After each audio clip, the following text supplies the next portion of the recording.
conforme yan sa ano na nagbigay sa akin ng authority. Kung mag-i-stay pa ako sa ICI na wala naman akong karapatang mag-imbestiga, wala akong silbi doon. Alam mo kasi napakaraming kaso at syempre mga commissioners hindi naman nila kakayanin na pumunta sila sa field, pumunta sila, mag-imbestiga sila. Hindi nila trabaho yun.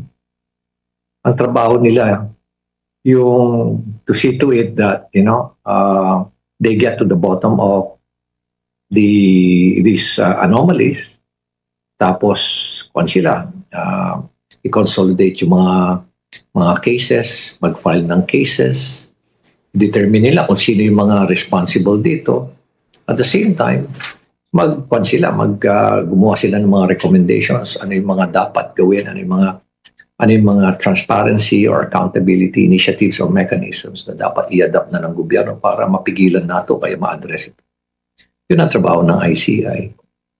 Pero pagdating doon sa investigasyon, kailangan talaga ng isang tao na mag-orchestrate. Kasi hindi mo kakayanin mag-isa katulad ko. Okay, assuming na initially ako yung investigation.